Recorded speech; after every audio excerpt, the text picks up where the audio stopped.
جس پہ ظلم ہوا ہے وہ اگر کیس نہ کرے تو اللہ یہ کہ ریاست کے خلاف کوئی کام کیا ہو، پھر اس میں ریاست وکیل متعین کرتی ہے کسی کو. دنیا میں کوئی کورٹ بھی ایسا کیس کو نہیں لیتی. تو یہ کیسا کیس ہے غیر مسلموں کا یار کہ ہم تمہاری کورٹ میں اپنا کیس لے کر جائیں کہ تم سید الانبیاء پہ الزام لگاؤ کہ انہوں نے 9 عمر بچی سے نکاح کیا کم عمر سے اور ان پہ ظلم ہوا، زیادتی ہوئی، اور جس پہ ہوا ہے وہ کیس کرنے کے لیے تیار نہیں ہے، وہ فخر کر رہی ہیں. اس کا مطلب یہ تمہارا ہیڈک ہے ہی نہیں، یہ ان کا آپس کا معاملہ ہے. یہاں یہ مسئلہ بھی حل ہو گیا کہ لوگ آج کل بہت اعتراض کرتے ہیں اتنی بڑی عمر کے آدمی نے اتنی چھوٹی لڑکی سے شادی کی، بہت آ رہا ہے آج کل نا. تو وہی کر لی، وہ جانے، وہ آپس کے ان کا معاملہ ہے یار، تمہیں کیا تکلیف ہو رہی ہے؟ بیوقوف بنا کے کیے پھر غلط کیا، اگر بیوقوف نہیں بنائے تو وہ جانے، تم دعا کرو اللہ سیٹ ویٹ بنا دے. تمہارا بھی کوئی کیا خیال ہے بھائی؟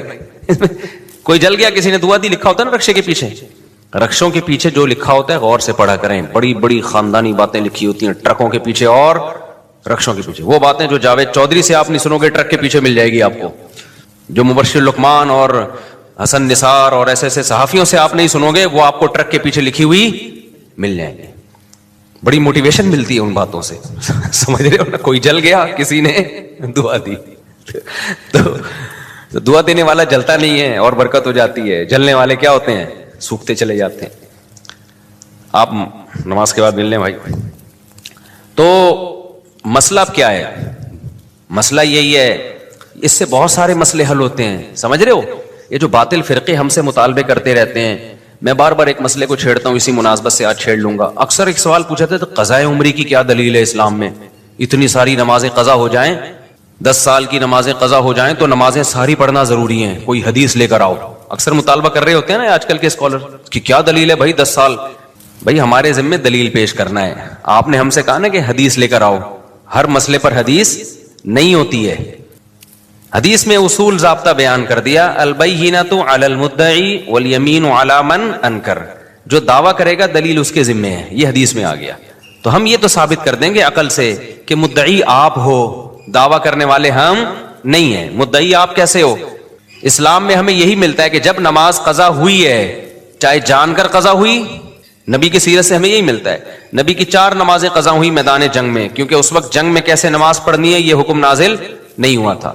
4 نمازیں قضا ہوئی ہیں تو نبی نے پہلے ان کی قضا پڑھی ہے، پھر استغفار.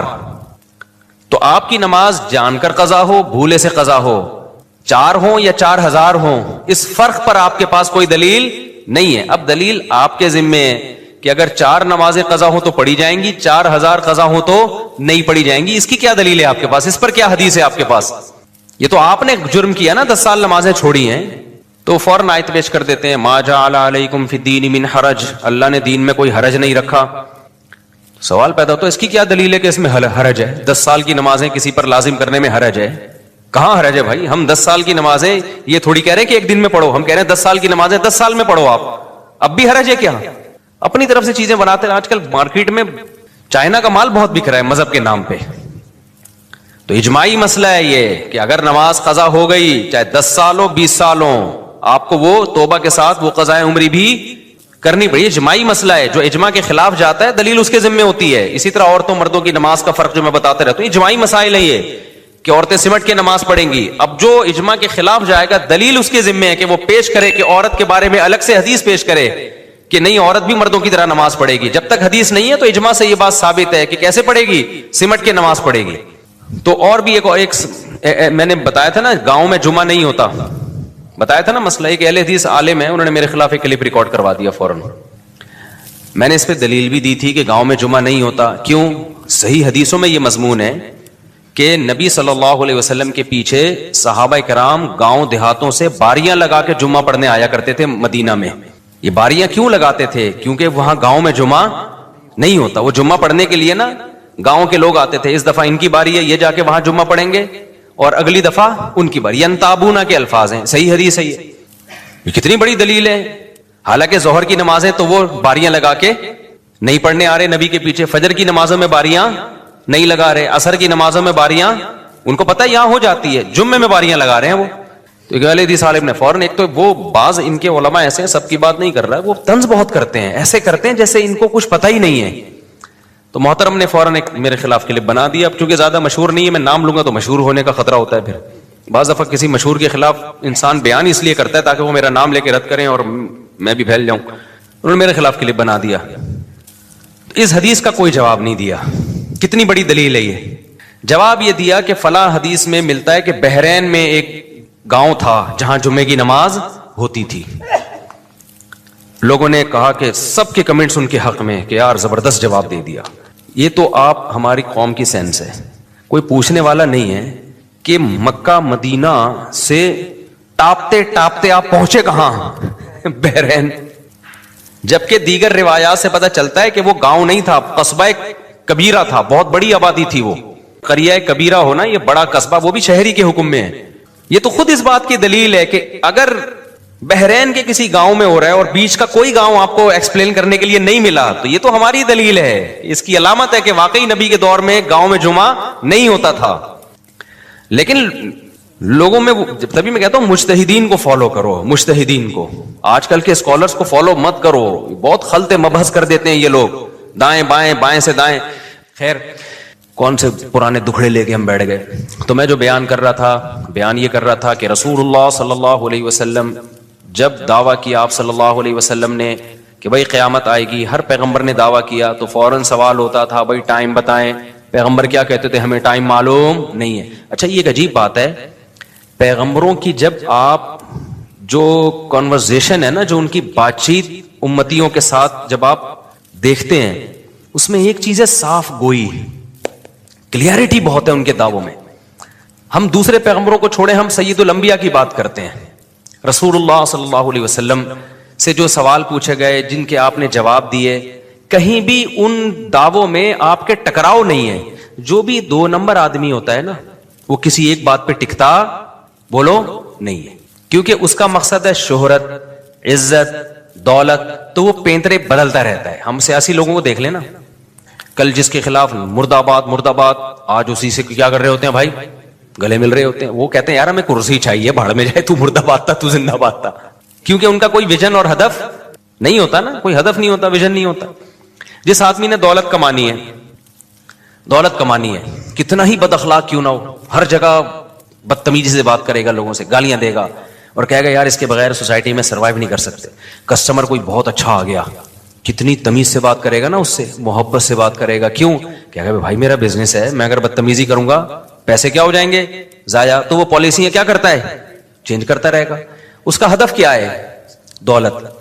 اگر ہمارے پیغمبر صلی اللہ علیہ وسلم نقل کفر نباشت سچے نبی نہ ہوتے تو پھر یقیناً یہ اس کی علامت تھی, معاذ اللہ آپ نے جھوٹ بولا ہے. تو جھوٹ کیوں بولا جاتا ہے؟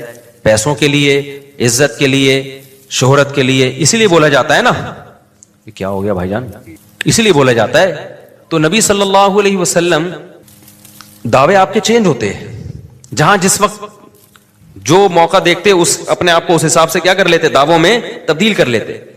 پہلے دن سے آپ نے جو دعویٰ کیا نا, موت تک آپ صلی اللہ علیہ وسلم اس دعوے پر قائم رہے. ذرا بھی اسٹریٹجی تو چینج ہوئی ہے, طریقہ کار تو چینج ہوا ہے. وہ تو کامیاب انسان کی علامت ہوتی ہے سوسائٹی زمانے کے لحاظ سے, طریقہ کار کو کیا کرے, چینج کرے. جہاں جنگ کرنی ہے جنگ کی جائے, جہاں سلو کرنی ہے وہاں سلو کی جائے, جہاں معاف کرنا ہے معاف کیا جائے, جہاں انتقام لینا ہے انتقام لیا جائے. دعویٰ ایک حرف بھی آپ کا شروع سے آخر تک چینج نہیں ہوا.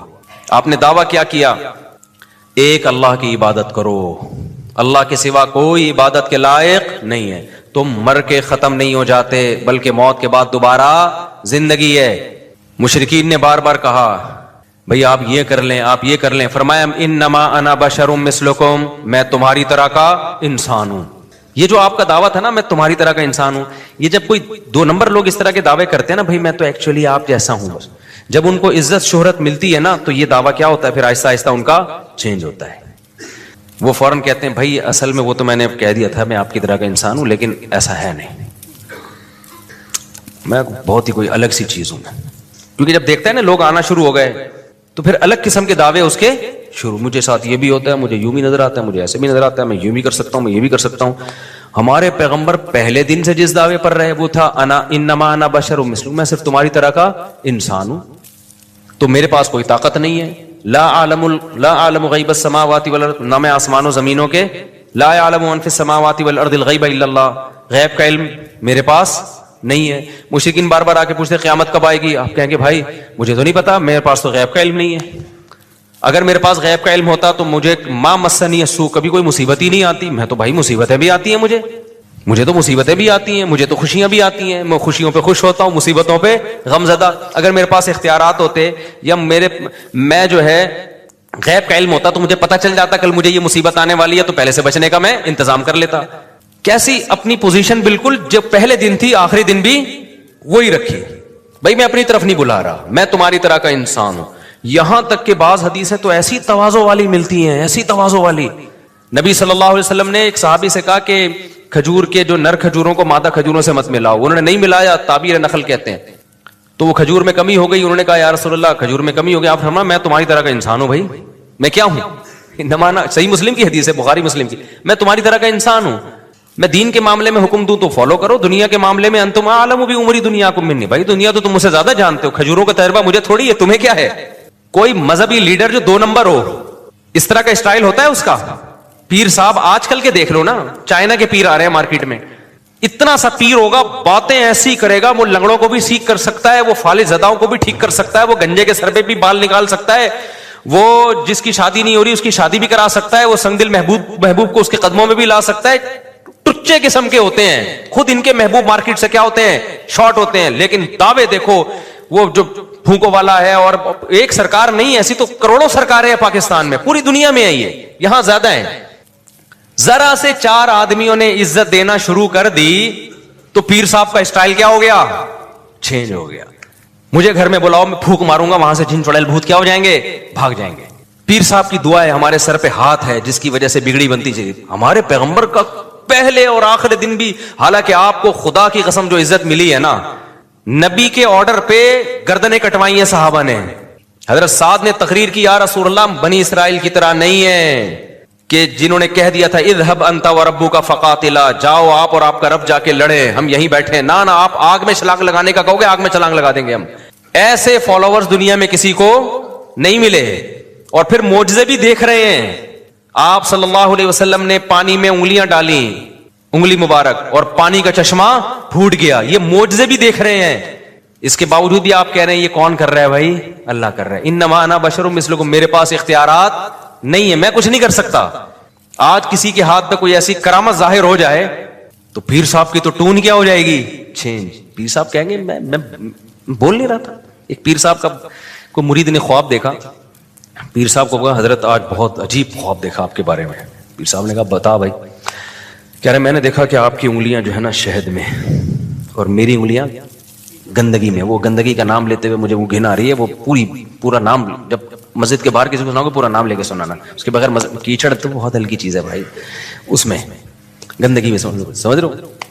تو پیر صاحب نے کہا دیکھا یہی تو فرق ہے تم میں اور مجھ میں. میری انگلیاں شہد میں، تمہاری انگلیاں گند میں، گوبر میں. تو کہتے ہیں خواب کمپلیٹ نہیں ہوا ہے ابھی، اس کو کمپلیٹ ہونے دیں. کائنڈلی خواب کو کیا ہونے دیں آپ؟ کمپلیٹ. پورا خواب یہ ہے کہ میں نے پھر خواب میں دیکھا کہ میری انگلیاں آپ چاٹ رہے ہیں اور آپ کی انگلیاں میں چاٹ رہا ہوں.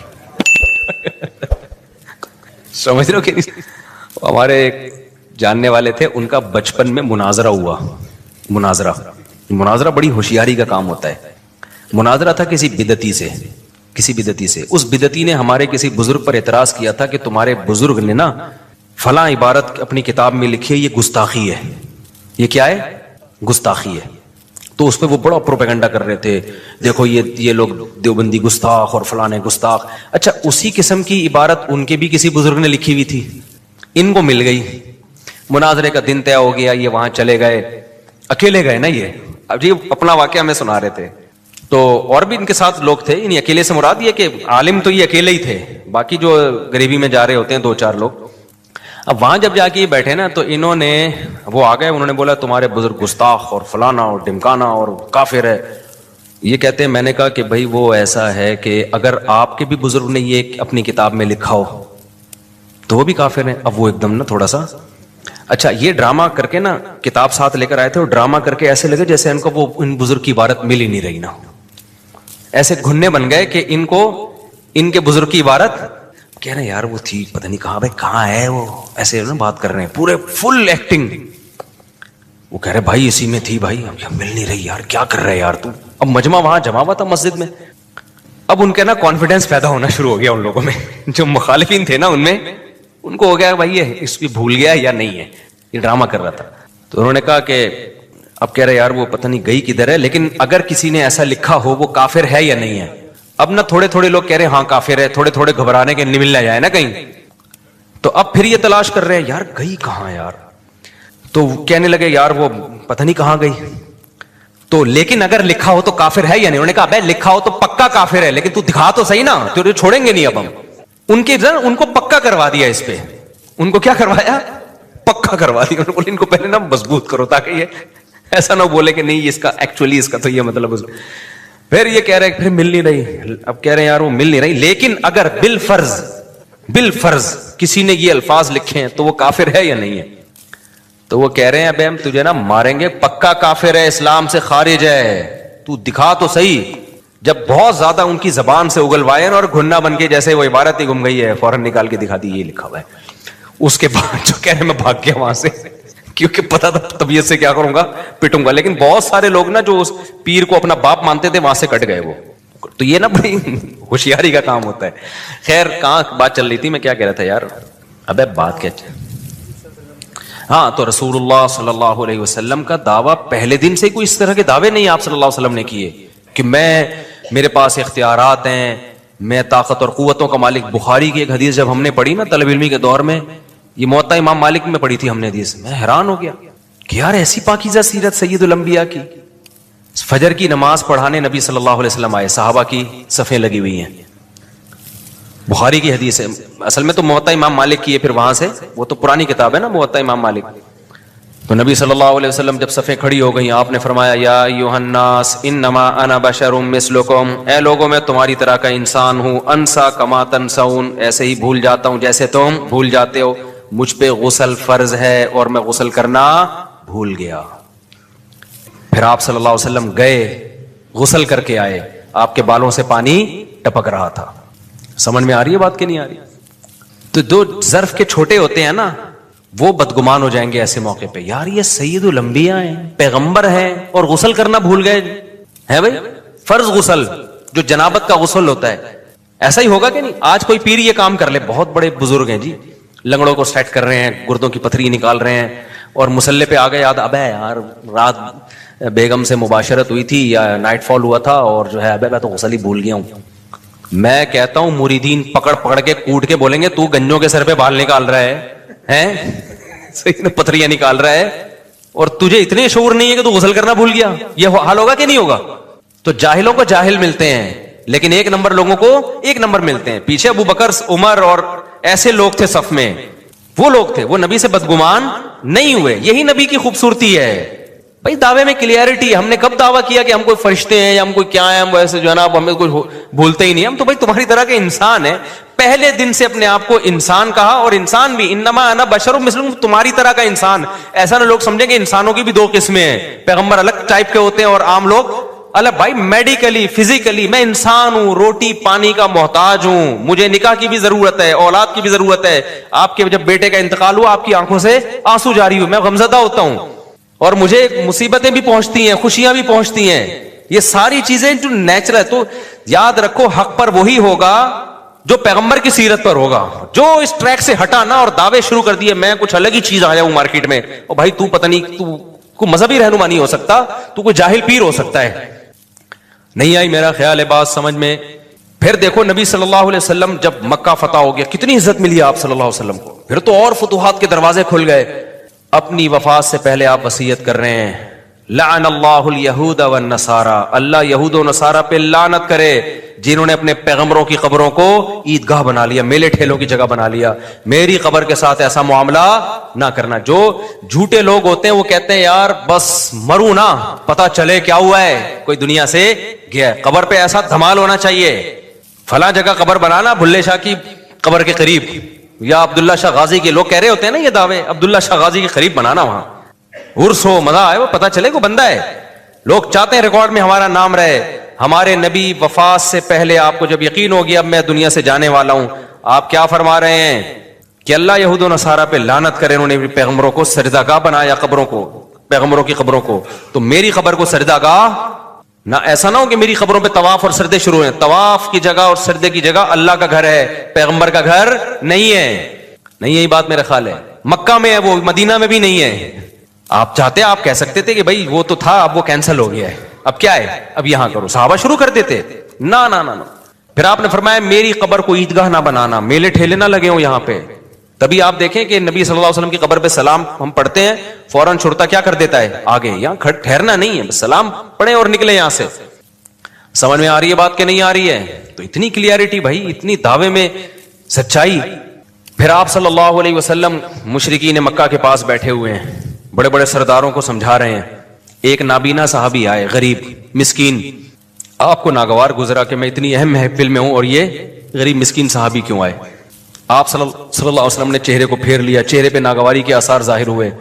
اللہ نے آسمان سے آیتیں نازل کی, عبس وتولی ان جاءہ الاعمی. ایک نابینا کے آنے پر آپ کی پیشانی پہ لکیریں کیوں آئیں؟ پھر اللہ نے کیا تنبیہ کی کہ جو ہدایت چاہتے نہیں ہیں, آپ انت لہو تصدی, ان کی ہدایت کے پیاسے ہیں آپ, یہ سردار لوگ. اور جو بیچارہ غریب مسکین آپ کے پاس ہدایت کی خاطر آ رہا ہے, اس سے منہ موڑ رہے ہیں. بتاؤ کسی کے اگینسٹ کوئی اس طرح کی آیتیں آ رہی ہوں, وہ سنائے گا لوگوں کو پڑھ کے؟ ہے بھائی, وہ تو اپنے ہر عمل کی توجیہ کرے گا.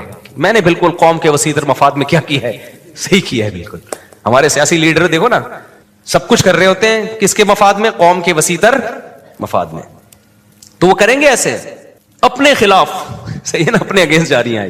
اور پھر نبی نے جب یہ آیتیں نازل ہوئی ہیں, عبداللہ بن ام مکتوم تو نابینا بھی تھے, غریب بھی تھے, ان کو پروٹوکول دینے سے نبی کو دنیا میں کوئی فائدہ نہیں تھا, لیکن ایسا پروٹوکول دیا آپ صلی اللہ علیہ وسلم نے, ساری زندگی ان کو جب بھی وہ نبی کی محفل میں آتے آپ کھڑے ہو کر استقبال کرتے, فرماتے ھذا الذی عاتبنی فیہ ربی, یہ ہے وہ شخص جس کی وجہ سے میرے رب نے مجھے ڈانٹا ہے, تنبیہ کی ہے مجھے میرے رب نے. اتنا اس اللہ کی نظر میں اس آدمی کا مقام ہے. جتنے بھی 2 نمبر لوگ ہوتے ہیں نا میرے بھائی, غریب کو ویلیو نہیں دیتے, ان کو کہنے اس کو ویلیو دے کے ملے گا کیا ہمیں, وہ ہدف بناتے ہیں بڑے بڑے لوگوں کو, کہتے ہیں یار یہ غریب ہے, ٹھیک ہے زکات صدقہ 50 روپے پکڑ پتلی گلی سے نکل, ٹھیک ہے نا. تمام پیغمبروں پہ ایک الزام لگا ہے کہ غریبوں کو اپنی محفل سے نکالو, پھر ہم بیٹھیں گے. قرآن میں جگہ جگہ, نوح علیہ السلام اور سید الانبیاء پہ بھی الزام لگا ہے. عرب کے سردار کہتے تھے یہ بلال اور یہ ابن عبداللہ بن مسعود اور ام مکتوم جیسے غریب لوگ کیوں بیٹھ رہے ہیں آپ کے پاس؟ تو ہر پیغمبر پہ یہ اعتراض کیا گیا. تمام پیغمبروں نے ایک ہی جواب دیا ہے. نوح علیہ السلام نے کیا کہا, من ینصرنی من اللہ ان طردتہم, اگر میں ان کو اپنی مجلس سے نکالوں گا تم مجھے اللہ کے عذاب سے بچا لو گے؟ اللہ کہے گا کہ تم اسلام کی دعوت جو ہر ایک کے لیے, اس میں فرق امیر اور غریب میں فرق کیوں کر رہے ہو؟